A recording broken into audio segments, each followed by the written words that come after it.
우리 함께 나눌 하나님 말씀 우리 앞에 보고 함께 읽어볼까요? 시작. 모든 창조의 완성 하나님의 안식으로. 우리는 지난 시간까지 창세기 1장의 말씀을 통해서 하나님께서 어떻게 이 세상을 창조하셨는지 그 위대하고 경이로운 발자취를 함께 나누었습니다. 누군가는 과학의 이름으로 신이 죽었다라고, 신은 존재하지 않는다라고 단정해서 말하기도 합니다. 그러나 우리는 참된 신앙과 올바른 과학이 서로 상충되지 않는다라는 사실을 너무나도 잘 알고 있습니다.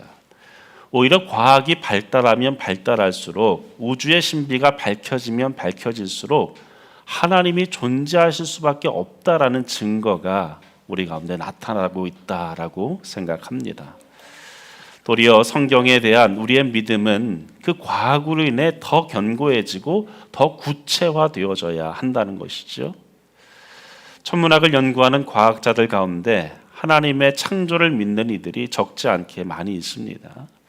그들이 고백하는 아주 중요한 통찰이 한 가지가 있는데, 그것은 바로 이 지구가 우주의 공간적 중심은 아닐지라도 이 지구가 우주의 목적임에는 틀림이 없다라고 말한다는 것이죠. 실제로 지구가 속해 있는 이 태양계 안에서 지구는 중심에 있지 않죠. 그리고 우리 은하를 보더라도 지구는, 이 태양계는 또 그 중심에 있지도 않습니다. 주변에 있습니다. 그러나 현재 지구가 위치한 이 우주 속 바로 이 자리가 아니면, 또 단 1도만 더 기울어져서 태양으로부터 더 조금이라도 가까워지고 또 조금이라도 멀어진다고 한다면 이 땅에 그 어떤 생명체도 존재할 수가 없지요. 하나님의 창조의 초점은 저 광활한 우주에서부터 태양계, 그리고 지구, 그리고 마침내 이 지구 안에 숨쉬고 있는 우리 인간에게로 점점점 세심하게, 세밀하게 그 초점이 모아지고 있습니다. 여러분, 그렇습니다. 하나님께서는 우리 인간을 이 땅에 존재하기 이전에, 이 땅이 존재하기 이전에 인간이 살아가는 데 필요한 모든 것을 다 예비하셨습니다. 그 환경과 조건들을 완벽하게 준비하셨지요. 창조의 엿새 동안 빛을 만드시고 궁창을 지으시고 바다와 땅을 나누시고 해와 달과 별을 지으셨습니다. 새와 물고기와 짐승들을 만드신 후에야 비로소 이 창조의 클라이맥스인 인간을 지으셨죠. 이처럼 하나님의 창조에는 그 어떤 부족함이나 모자람이 없습니다. 미숙함이 없습니다. 창조물 사이에 어떠한 부조화나 불균형도 존재하지 않는 완벽한 창조의 질서 그 자체입니다. 그래서 창세기 1장의 마지막에 하나님은 이 창조되어진 이 세계를 바라보시며 뭐라고 말씀합니까? 심히 좋구나. 그런데 여러분, 하나님이 이 위대한 창조 사역의 진정한 결론이자 완성은 인간의 창조에서 멈추지 않았다는 사실을 알고 계십니까? 참된 창조의 완성은 6째 날이 아니라 바로 7째 날에 있었다는 것입니다. 곧 엿새 동안 모든 창조 사역을 마치신 하나님이 제7일에 가장 위대한 창조, 즉 안식을 창조하셨습니다. 안식으로 가장 위대한 것을 이루신 것이지요. 안식, 우리는 안식하면 단지 뭔가 멈추고 쉬는 것을 생각합니다. 그런데 이 안식이야말로 모든 피조 세계가 영원히 지속되어질 수 있도록 붙드시는 가장 위대한 재창조의 능력이 있습니다. 하나님께서는 사역과 안식이라는 이 거룩한 두 가지의 사이클을 통해서 이 온 우주를 운행하고 계십니다. 이 신비로운 영적 리듬을 통해서 역사를 운행하시고 이 광활한 우주를 지금도 붙들고 계시다는 거죠. 그 어느 것 하나도 없어서는 안 된다는 거예요. 따라서 하나님의 형상을 닮은 우리는 일터에서 땀을 흘려 열심히 일해야 하지만, 그것이 우리에게 거룩한 사명이기도 하지만 동시에 하나님 안에서 안식하는 것이 우리의 사명이기도 합니다. 이 안식의 원리가 얼마나 철저한지 우리 인간뿐만 아니라 하나님이 지으신 이 땅도 안식해야 함을 성경에서 말씀하죠. 7년이 되어지면 땅도 쉬도록 하셨어요. 실제로 농사를 지어보면 그렇지 않습니까? 땅도 쉬어져야 농사가 잘 돼요. 지금은 쉬지 않고도 농사를 잘 지을 수 있는 이유가 뭡니까? 화학적 비료를 쓰기 때문에 그렇죠. 한 해라도 비료를 쓰지 않으면 땅에서 소출이 제대로 나오지가 않아요. 모든 만물은 이 안식의 원리를 통해서만 참된 회복과 재창조를 경험합니다.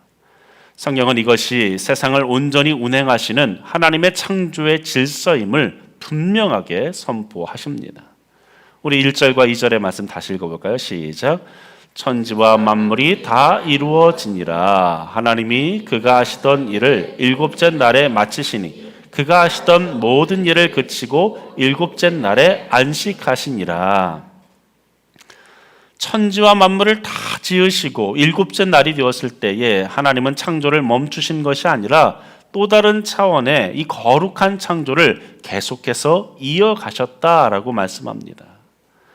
그것은 새로운 피조물을 창조해 내신 것이 아니라 당신이 지으신 그 완전한 피조 세계를 온전히 기뻐하고 감격하는 일이었습니다.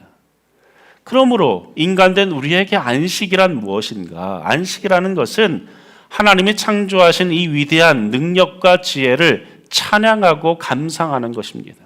그분 안에서 참된 기쁨을 누리는 것, 그것이 안식입니다. 아무것도 하지 않는 것이 아니라 하나님께서 지으신 이 세계, 그 하나님의 지혜와 그 능력을 우리가 온전히 찬양하고 경배하고 기뻐하는 것, 그것이 안식입니다. 그렇다면 과연 우리는 어떻게 이 완벽한 안식의 축복을 우리 삶 속에 온전히 누리면서 세상의 노예가 아닌 진정 생명다운 삶을 살 수 있겠습니까? 오늘 말씀을 통해 이 안식 속에 감춰진 그 창조의 법칙을 함께 나누기 원합니다. 우리 첫 번째로 하나님의 절대적인 통치 아래 온전히 굴복해야 합니다. 같이 읽어볼까요? 시작. 하나님의 절대적인 통치 아래 온전히 굴복해야 합니다. 1절을 보면 천지와 만물이 다 이루어졌다, 이루어지니라 라고 말씀합니다. 여기서 이루어지니라 라고 번역되어진 이 단어 칼라라는 단어는 단순히 끝났다라는 의미만이 아닙니다. 직역하면 완성하다, 완전하게 하다 이런 뜻이 있어요. 즉 전능하신 하나님에 의해서 완전하게 되었다는 거죠. 한치의 오차도 없이 그분의 계획 안에서 완성되었다라는 말입니다. 즉 천하 만물은 하나님의 주권적인 계획과 완전한 능력에 의해서 단 하나의 미완성도 없이 완벽하게 성취되었다라고 오늘 본문은 우리에게 선포합니다. 그럼 우리가 믿는 하나님은 바로 그런 분이세요. 그분은 중간에 힘이 붙여서 쉬는 분이 아니었습니다. 멈추는 분이 아니었습니다. 낙심하거나 포기하는 적이 없으신 분입니다. 그분은 당신이 계획하신 그 뜻 안에서 완전하게 이루시는 하나님이십니다. 또한 만물이라는 단어를 보면 이 만물, 그냥 단어의 의미로 보면 피조물 전체를 통칭하는 단어처럼 보이지만 아주 독특한 단어를 사용하고 있어요. 이 단어는 히브리어로 차바라는 단어인데 그 본래의 뜻은 놀랍게도 군대라는 뜻입니다. 군대. 전혀 뉘앙스가 다르죠. 군대. 그럼 창세기 기자는 왜 하나님이 지으신 온 우주 만물을 향해서 이 단어를 사용할까요? 만물, 군대. 군대라는 조직이 갖는 가장 압축적이고 명확한 개념이 있지 않습니까? 무엇입니까? 바로 명령이죠. 명령. 그리고 그에 대한 절대적인 복종, 그것이 이 군대라는 단어가 품고 있는 개념입니다. 저는 군대에 1월 2일 군번입니다. 제일 추울 때 입대를 했어요. 그래서 이 제일 지겨운 게 눈이었습니다. 눈이 얼마나 그해 눈이 얼마나 많이 내리는지, 군인들은 눈이 내리면 그게 쓰레기라고, 하늘에서 쓰레기가 내려온다고 말하는데, 이 군대에 갔는데 하루는 갑자기 밤 10시에 눈을 쓰려는 거예요. 한참 자야 될 시간인데 눈을 쓰려고. 그래서 왜 이렇게 눈을 갑자기 한밤중에 쓰려고 하나. 이게 들리는 얘기가 사단장이 온다는 거예요. 아니 사단장이 한밤중에 그렇게 오나 이런 의아한 생각이 들었는데 한참 그렇게 온 연병장을 다 쓸고 길가까지 다 쓸었는데 사단장이 안 오더라고요. 또 들리는 얘기가 사단장이 지나갔다라는 거예요. 그런데 어떻게 지나갔나? 헬기로 위로 지나갔다 이렇게 얘기하더라고요. 그래서 위에서 볼 때에 눈이 쌓여 있으면 안 된다. 그래서 눈을 그 밤중에 쓸었던 기억이 납니다. 여러분 군대는 그런 곳 아닙니까? 밤에라도 나와서 눈 쓸고 명령에 의해서 일사불란하게 움직이는 그런 조직이죠. 그 전능하신 만왕의 왕께서 빛이 있으라 그렇게 명령하셨을 때에 빛이 있었습니다. 위의 물과 아래의 물이 나뉘어라 라고 하셨을 때 그렇게 명령하셨을 때 그대로 되었죠. 성경은 말씀합니다. 그대로 되니라. 온 우주의 만물은 하나님의 그 명령 앞에 그대로 굴복했습니다. 복종했지요. 물이 아래에서 위에서 아래로 흐르는 그 물리적인 법칙조차도 창조주 하나님의 그 명령에 의해서 물이 모여라라고 하니까 그대로 모였습니다. 그 질서 앞에 하나님의 말씀 앞에 철저하게 굴복했지요. 여러분 그렇습니다. 온 우주 만물은 하나님의 통치 아래 있을 때 비로소 아름다운 질서와 안정을 찾는다라는 사실입니다. 그리고 하나님의 창조의 정점이자 최고의 작품으로 지음받은 우리 인간 역시도 그 하나님의 그 만왕의 왕이신 하나님의 명령 아래 있을 때 그분의 다스림 아래 있을 때 진정한 행복과 안전을 누리게 되어진다라고 성경은 말씀합니다. 특별히 이 차바라는 단어에는 이 성경 안에서 하나님의 백성들을 가리킬 때 종종 사용되어집니다. 하나님께서 애굽에서 이스라엘 백성들을 출애굽시키실 때에 출애굽기 12장 17절에 보면 너희는 무교절을 지키라. 이날에 내가 너희 군대를 애굽 땅에서 인도하여 내었음이니라. 너희 군대 누구입니까? 바로 이스라엘을 말하는 거죠. 이스라엘 공동체를 너희 군대라고 말씀해요. 여호수아 5장에서도 보면 여호수아가 가나안 땅을 앞두고 두려워 떨고 있을 때에 한 사람이 칼을 빼고 들고 서 있습니다. 그때 여호수아가 그를 향해 질문하죠. 너는 우리를 위하느냐? 우리의 대적을 위하느냐? 그때에 그가 아주 중요한 대답을 하는데 나는 여호와의 무엇이라고요? 군대 대장으로 이제 왔느니라. 여기서 여호와의 군대는 누굽니까? 바로 이스라엘 공동체를 말하는 거예요.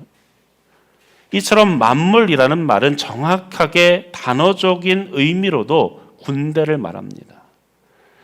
여러분 그렇습니다. 우리가 이 영적인 군대의 질서를 깨닫고 하나님의 통치 아래 있을 때에 온전히 무릎 꿇고 그분의 다스림 아래 있을 때 우리에게 참된 안식이 주어진다. 이 사실을 기억하시기 바랍니다. 여러분 오늘날 수많은 사람들의 인생에 왜 고통이 찾아오고 왜 삶이 뒤죽박죽으로 그렇게 얽히고 설키게 되었습니까? 바로 이 하나님의 질서, 하나님의 통치라는 자리에서 이탈했기 때문이에요. 하나님의 질서를 떠난 인간은 결국 무엇인가의 노예가 될 수밖에 없습니다. 하나님의 다스림 안에 있어야만 다른 것의 노예가 되지 않는데 그 하나님을 떠나는 그 즉시 우리는 무엇인가의 다스림을 받을 수밖에 없는 존재라는 거죠. 어떤 사람들은 끊임없이 쉬지 않고 일만 합니다. 일 중독에 빠지지요. 일이 계속되면 어떻게 되겠습니까? 우리 몸이 고장나고 우리 영혼도 망가지고 결국 일을 하기 위해 태어나 평생 일만 하다가 죽는 존재. 우린 그러한 존재를 뭐라고 얘기합니까? 노예라고 하죠. 노예에게는 일에 참된 가치나 성취감이 없습니다. 그저 생존하기 위해서 주인의 채찍을 피하기 위해 의미 없는 노동을 할 뿐입니다. 이스라엘 백성들이 애굽에서 400년 동안 노예 생활을 할 때에 그들의 삶이 바로 이러했지요. 그들은 벽돌을 굽고 또 건물을 지으면서 무수히 많은 땀을 흘렸지만 거기에는 아무런 안식도 아무런 기쁨도 없었습니다.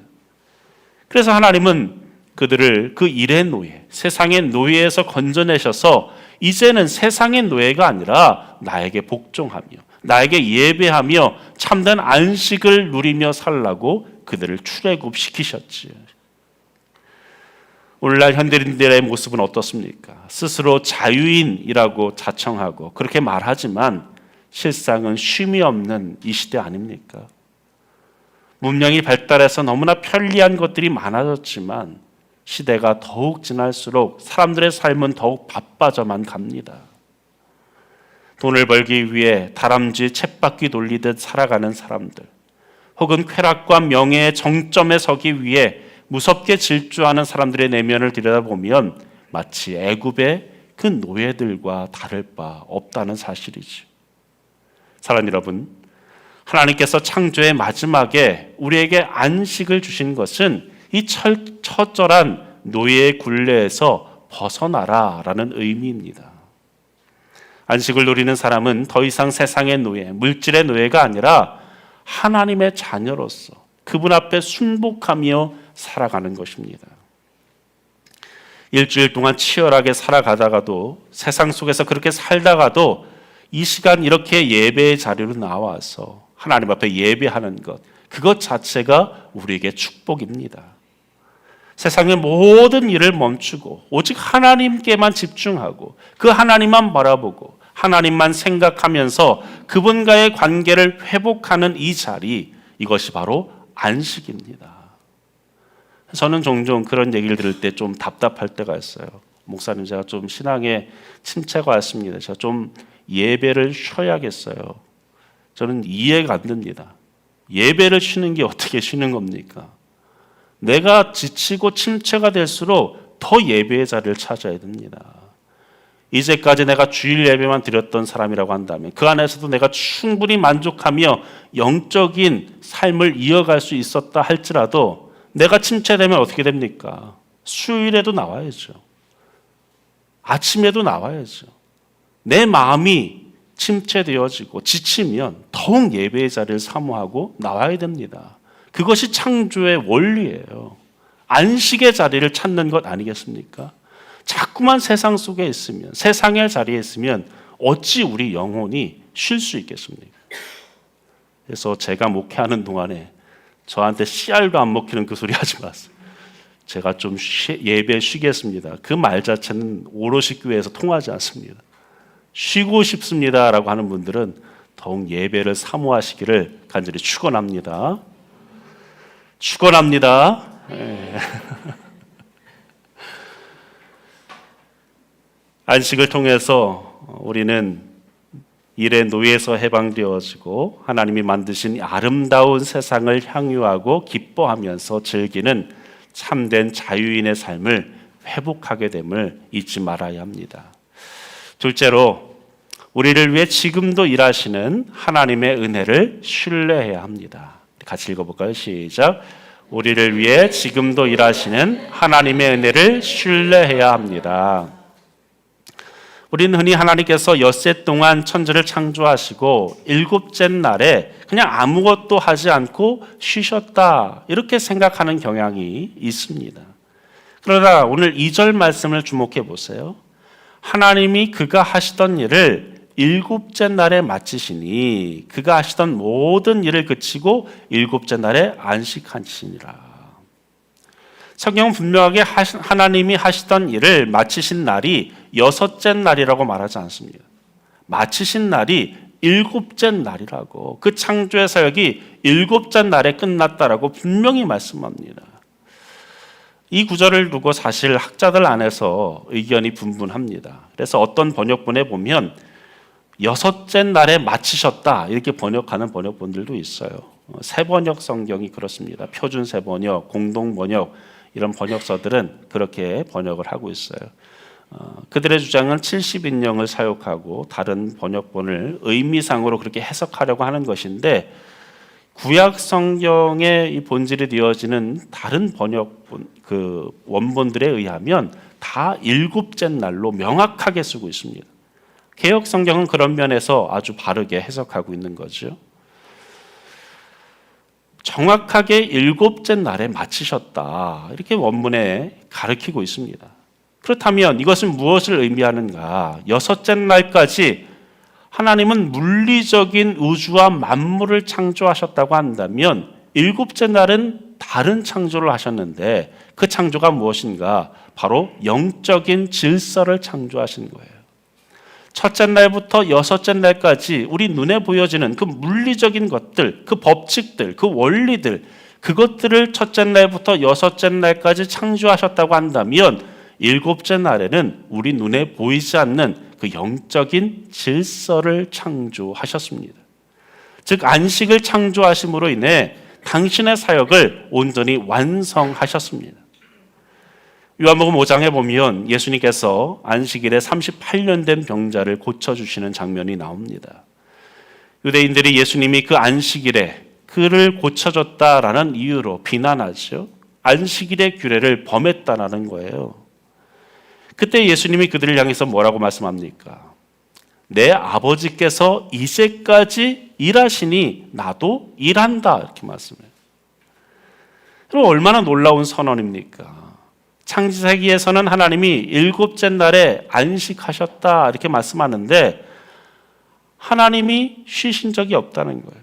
예수님은 아버지께서 지금 이 안식일에도 여전히 일하고 계신다.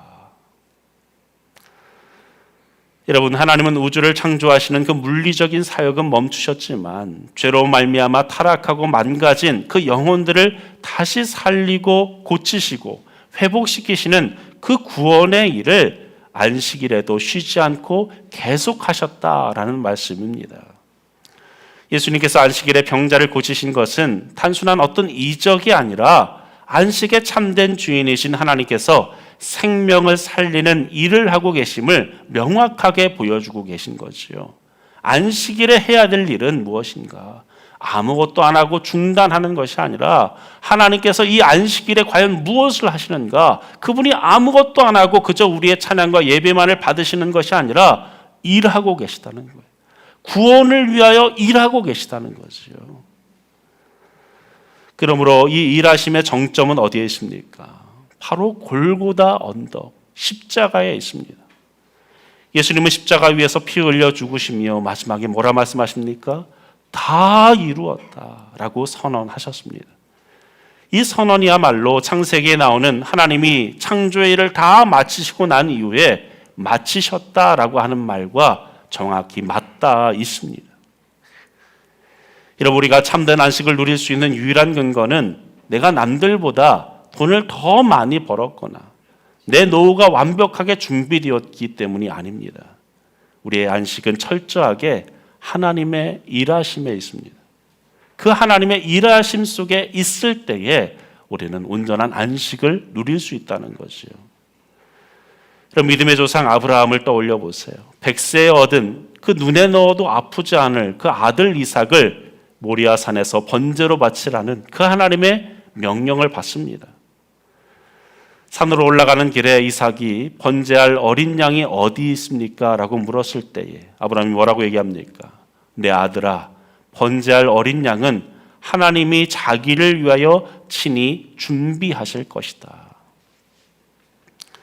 아브라함이 칼을 들어서 아들을 내리치려던 그 마지막 순간에도 주변에는 아무것도 사실 보이지 않았습니다. 그러나 하나님은 이미 수풀에 순양을 걸리게 하심으로 모든 것을 다 예비해 놓으셨음을 우리는 보지요. 그래서 아브라함은 그 순간을 뭐라고 고백합니까? 여호와 이레, 여호와 이레. 이후로 아브라함은 그 순간을 잊지 않았을 거예요. 여호와 이레, 즉 하나님이 친히 준비하신다, 준비하시는 하나님, 이 확고한 믿음이 있었기 때문에 그는 영원한 안식으로 담대히 나아갈 수 있었습니다. 여러분, 오늘날 우리의 삶이 왜 그토록 불안하고 뒤죽박죽이 되어버렸습니까? 하나님보다 내가 더 지혜롭다라고 착각하기 때문이죠. 내 힘으로 내 인생의 모든 것을 움켜쥐고 발버둥치기 때문 아니겠습니까? 하지만 내가 억지로 붙잡는 것들은 손에 쥔 한 줌의 모래처럼 결국 다 빠져나갈 수밖에 없음을 기억하시기 바랍니다. 여러분, 진정한 안식은 바로 이것입니다. 하나님이 지금도 일하신다. 하나님이 나를 위해 지금도 일하신다. 하나님은 나를 위해 지금도 준비하시는 분이시다. 이러한 고백이 터져 나올 때 우리의 심령에 진정한 안식이 찾아옵니다. 여전히 내 힘으로 살아야 된다라고, 내 능력으로 감당해야 된다라고 생각하면 쉼이 있을 수가 없죠. 하나님이 나를 위해 지금도 살아 역사하신다고, 일하신다고 믿는 그 믿음을 소유하시기를 간절히 축원합니다. 우리가 예배하는 이 주일은 바로 그 고백으로 나가는 것입니다. 우리가 모든 일상을 중단하고 이 자리에 모여 함께 예배하는 이유는 하나님이 나를 위해 일하고 계십니다라는 고백으로 우리가 모든 것을 중단하고 이 자리에 모여 예배하는 것입니다. 하나님의 일하심을 온전히 신뢰하면서 나의 모든 얄팍한 수고와 염려를 십자가 앞에 내려놓는 것입니다. 하나님이 나를 위해 일하시니 나는 하나님의 일하심 안에서 쉽니다. 이 위대한 믿음의 선언이 저와 여러분의 삶에 평생토록 가득하시기를 간절히 축원합니다. 마지막으로 거룩한 구별을 통해 예배의 삶을 드려야 합니다. 우리 같이 읽을까요? 시작. 거룩한 구별을 통해 예배의 삶을 드려야 합니다. 3절 말씀 함께 했습니다. 시작. 하나님이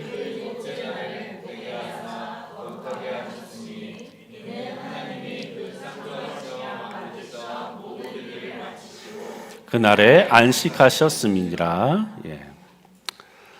하나님께서 다른 창조의 날에 단 한 번도 사용하시지 않았던 아주 중요한 단어 두 가지를 이 말씀에서 이 제7일의 창조에 말씀하시는데, 그 단어가 무엇인가? 바로 복되게 하사 그리고 거룩하게 하셨느니라입니다.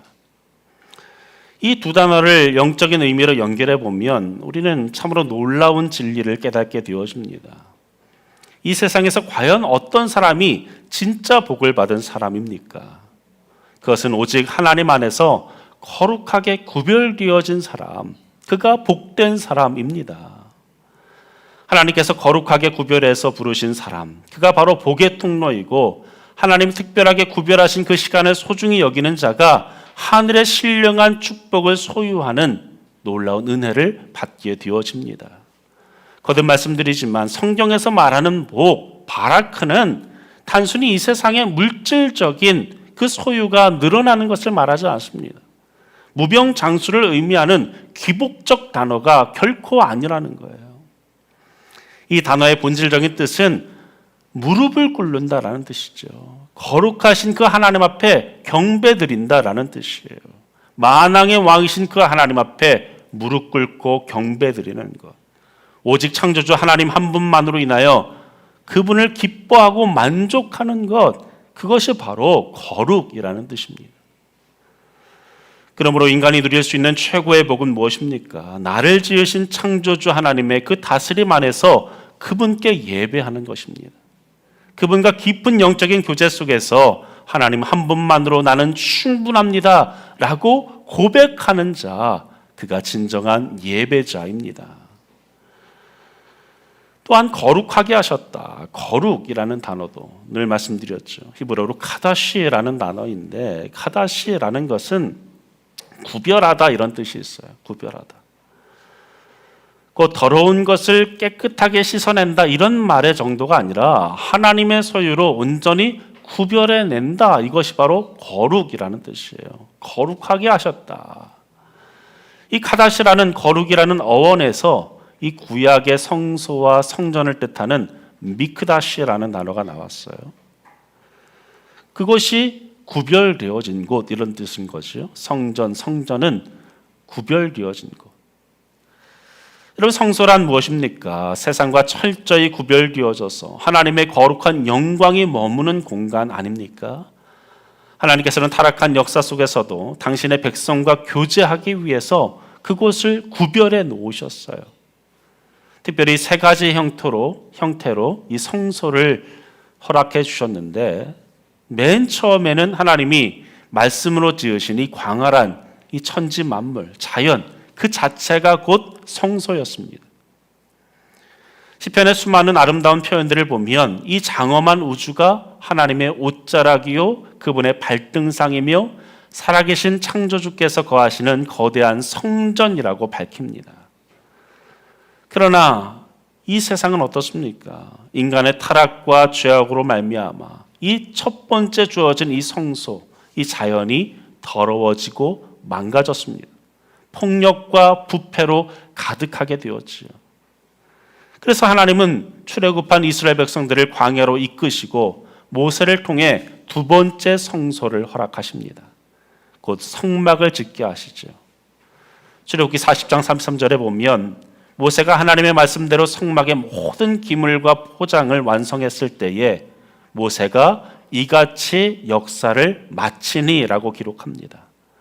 여기서 말하는 이 마쳤다라는 단어 역시 오늘 본문 2절에서 말하는 이 마치셨다라는 것과 동일한 원어를 사용하고 있죠. 즉 모세를 통해서 성막을 완성하신 것, 이것은 창조의 완성의 그 그림을 온전히 고스란히 담아내고 있는 것입니다. 이 거룩한 성막은 훗날 솔로몬의 웅장한 성전으로 이어지고, 그리고 마침내 신약에 이르러서는 성전의 참된 실체이고 모형이신, 그리고 완성이신 예수 그리스도께서 당신의 몸을 성전으로 내어주셨습니다. 그리고 마침내 성령 침례의 은혜를 통해서 예수 그리스도를 구주로 영접한 구원받은 우리 거룩한 성도들이 하나님의 성령이 거하시는 이 시대에 가장 영광스러운 세 번째 성소가 되어졌습니다. 우리가 바로 이제 성소인 것이죠. 구별되어진 존재, 하나님을 만나는, 하나님께 예배하는, 그리스도의 보혈의 공로와 성령의 역사로 말미암아 우리 안에 진정한 새 창조의 역사가 일어난 것입니다. 그렇다면 여러분, 이 거룩한 성소의 비밀을 아는 자들이 하나님 앞에 드려야 될 참된 안식의 예배는 과연 어떤 모습이어야 하겠습니까? 창세기 1장에 보면 첫째 날부터 여섯째 날까지 예외 없이 이 표현이 있습니다. 저녁이 되고 아침이 되니 이는 몇째 날이다. 시간에 대한 표현이 명확하게 있어요. 지금처럼 24시간의 표현이 아닐지라도 저녁이 되고 아침이 되었다라는 것은 그 하루 안에 쪼개져 있는 시간을 언급하는 거죠. 그러나 참으로 신비롭게도 일곱째 날, 즉 안식의 날에는 저녁이 되고 아침이 되니라는 표현이 나오지 않습니다. 그저 일곱째 날이라는 표현만 있죠. 왜 이 표현을 생략했을까요? 하나님의 안식은 단지 흘러가 버리는 유한적인, 연대기적인 이 시간, 크로노스 속에 갇힐 수 있는 것이 아니기 때문입니다. 시간 밖에서 하나님은 일하신다는 거예요. 시간 밖에서 우리를 품어주시는 그 영원한 하나님 나라의 안식을 예표하고 있기 때문에 아침이 되고 저녁이 된다라는 시간적 개념을 표현하고 있지 않습니다. 여러분, 이 땅의 첫 창조의 질서들은 언젠가 다 지나고 없어질 것들입니다. 첫째 날부터 여섯째 날까지 모든 물질적인 것들은 다 사라질 것들이에요. 물론 완전히 다 사라지는 것은 아니죠. 재창조가 일어날 것입니다. 그러나 우리가 세상의 모든 분주함을 내려놓고 이 자리에 모여 하나님을 예배하는 이 자리, 장차 새하늘과 새 땅, 새 예루살렘에서 주님과 함께 영원토록 누리게 될 영원한 안식과 축복, 이 예배드림은 영원합니다. 변하지 않는 것이에요. 이 세상에 있는 것들, 이것들을 우리 하나님 앞에 영광 돌리며 드릴 수 있겠지만 우리가 진정으로 하나님 앞에 드릴 수 있는 것은 영원한 이 예배뿐임을 잊지 마시기 바랍니다. 하나님 나라에 이르렀을 때 우리가 이 세상에서 누리고 있고 또 우리가 경험하던 대부분의 일들은 다 그치게 될 겁니다. 그러나 그 하나님 나라에서 여전히 지금 우리가 하고 있는 이 모습과 거의 동일한 상태로 이루어지는 것은 예배밖에 없습니다. 그러니 이 일이 얼마나 영광스러운 일입니까? 하나님 나라에서 우리가 경험하고 맛볼 수 있는 그 일들을 지금 우리가 이 자리에서 행하고 있다는 거예요. 여러분, 우리의 참된 예배, 이러한 예배로서 우리가 나아가야 할 텐데, 참된 예배에는 세 가지 역사가 일어납니다. 첫째는 말씀을 통해서 하나님을 만나게 되어져요. 둘째는 그 말씀 앞에 나의 교만을 깨뜨리고 엎드리는 철저한 굴복이 일어납니다. 셋째는 상한 심령으로 엎드린 우리를 어루만지고 고치시는 하나님의 그 만지심을 우리는 경험하게 되어집니다. 이 예배가 회복되어질 때에 삶의 모든 얽힌 문제들이 해결되어지고 하늘의 그 지혜로서 우리는 다시금 세상에서 살 수 있게 되어지죠. 그러기에 예수님은 안식일에 18년 동안 귀신 들린 여인을 고쳐주셨고 손 마른 자를 치유하셨고 제자들이 밀 이삭을 잘라 먹는 것을 허락하셨습니다. 바리새인들은 율법의 조문으로 예수님을 정죄했지만 주님은 뭐라 말씀합니까? 안식일이 사람을 위하여 있는 것이 아니라 사람이 안식일을 위하여 있는 것이 아니니 이러므로 인자는 안식일에도 주인이니라 라고 말씀하십니다. 여러분, 안식일, 지금은 우리가 안식일이 아니라 주일을 지키고 있지만 주일은, 이 안식의 날은 금지하는 날이 아닙니다. 멈추는 날이 아니에요. 스탑하는 날이 아니라는 것입니다. 이 날은 도리어 생명과 축복이 넘쳐나는 날이 되어져야 합니다. 서로를 돌아보고 사랑으로 보듬고 위로하고 함께 모여 하나님의 은혜를 찬미하는 것, 그것이 바로 이 주일, 이 안식의 날이 되어져야 합니다. 이 날을 구별하여 하나님을 예배할 때 우리 영혼은 그 어떤 세상의 풍파 속에서도 진정한 안식을 경험하게 될 줄로 믿습니다. 우리가 드리는 11조가 우리의 물질에 베푸시는 하나님의 그 축복의 비밀이라고 한다면 이렇게 거룩하게 주일을 드리는, 소위 우리가 주일 성수라고 하는 이 날을 지키는 것, 이것은 바로 우리의 삶의 영역을 거룩하게 보존하는 영적인 생명줄과 같음을 잊지 마시기 바랍니다. 시대가 지날수록 이 주일을 지키는 것에 대해서 사람들이 그 의미를 퇴색하고 있습니다. 그러나 더욱더 우리가 이 시대가 더할수록 이 날을 더 귀하게 여겨야 할 줄로 믿습니다. 이 하루 전체를 하나님의 날로서 기뻐하면서 온전히 주님과 동행하는 저와 여러분 되기를 간절히 축원합니다. 말씀 맺습니다. 창세기 1장과 2장에서 시작되어진 이 안식에 대한 그림자는 성경의 마지막인 요한계시록의 21장에 이르러서 영광스러운 그 실체를 드러냅니다. 사도 요한은 반모섬의 그 칠흑 같은 고난 속에서도 하늘로부터 내려오는 거룩한 성 새 예루살렘을 목격하게 되어집니다. 다시는 눈물도 사망도 애통하는 것도 아픈 것도 없는 새하늘과 새 땅의 그 환상을 보면서 그는 보좌에 앉으시니가 보라 내가 만물을 새롭게 하노라 라는 그 선언을 듣게 되어집니다. 나는 알파와 오메가요 처음과 마지막이라 라는 그 음성을 요한은 그곳에서 듣게 되어집니다. 여러분, 그렇습니다. 우리의 인생은 눈물이 많고 고난이 많은 광야와 같은 인생입니다. 창세전부터 예비하신 그 영원한 안식을 향해 거룩한 순례의 기림을 잊지 마시기 바랍니다. 우리 모두가 세상이 아무리 우리를 바쁘게 몰아세우고 우리의 시선을 자꾸만 빼앗을지라도 하나님께서 복되게 하신 이 한 날, 이 안식의 날을 기억하면서 하나님이 나를 위해 일하고 계신다, 나를 위해 준비하고 계신다라는 이 사실 앞에 담대하게 사시기를 간절히 축원합니다. 이 날은 내 날이 아니라 나를 살리고 구원하신 아버지 하나님의 날입니다. 우리의 얄팍한 수고와 계획을 다 내려놓고 하나님 아버지께서 나를 위해 일하시니 주님 감사합니다 라는 고백으로 나아갈 수 있기를 간절히 축원합니다. 우리 말씀 기억하며 이 찬양 고백합시다. 괴로울 때 주님의 얼굴 보라. 평화의 주님 바라보아라. 세상에서 시달린 친구들아 위로의 주님 바라보아라. 눈을 들어 주를 보라. 내 모든 염려 주께 맡겨라. 슬플 때에 주님의 얼굴 보라. 사랑의 주님 안식 주리라. 함께 찬양합니다.